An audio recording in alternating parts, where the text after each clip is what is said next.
You remember the Maine? No, seriously, do you remember the Maine?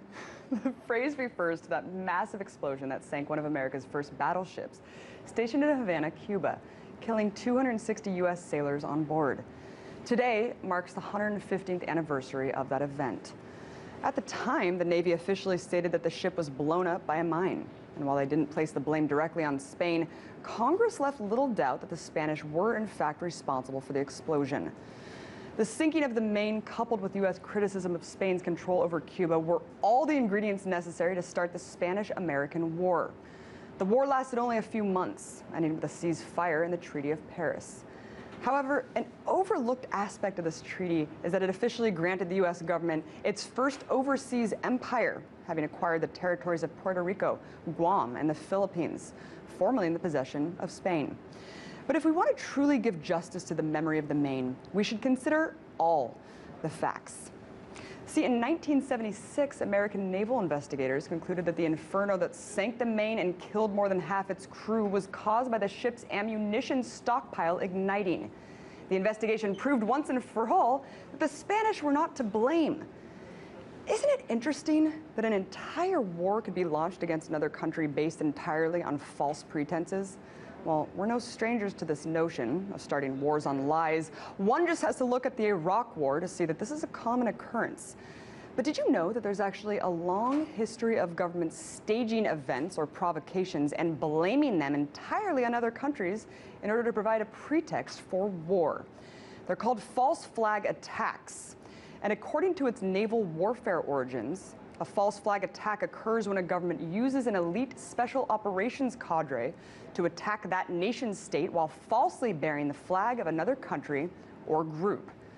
In other words, it's a self-inflicted wound used to outrage the populace and provide the necessary support and motivation for a country to attack or declare war. In fact, falsehoods seem to be at the heart of every major war of aggression throughout history. But I'll just go over a few more. Remember how the U.S. became embroiled in the Vietnam War? Well, in 1964, President Johnson reported that 3 Vietnamese boats attacked 2 U.S. warships in the Gulf of Tonkin off the Vietnamese coast. Newspapers, including the Washington Post and New York Times, among countless other publications, ran headlines about the attack, which helped to galvanize the public to support the U.S. to enter the war. I don't blame the public for supporting retaliation against a country attacking their own. However, there's one slight problem with the story. It simply is false. Literally, it never happened. It was a made-up event, which took decades to come to light. A false flag event might be a foreign notion to you. You might be grappling with the fact that this country would kill its own citizens to advance an agenda. But one has to look no further than what former Defense Secretary Robert McNamara under JFK proposed under a now declassified document known as Operation Northwoods. Northwoods is probably one of the most sinister plans ever devised, at least that we know of.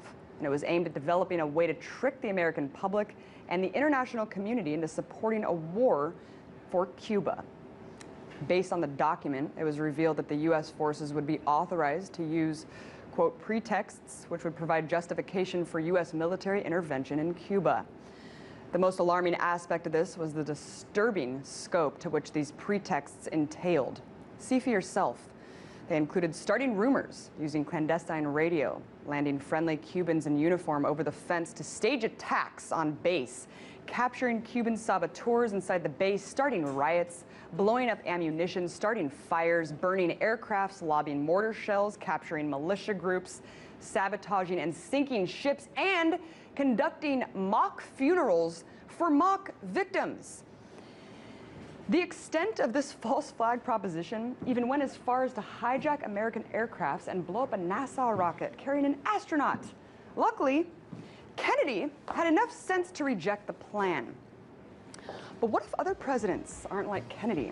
You know, many people look at the events of 9/11 in that same light, and I myself still have many questions about the attacks, seen as how they were used to create perpetual war abroad and a police state here at home. Do you think Bush and Cheney had Kennedy's sense? Do you think Obama does?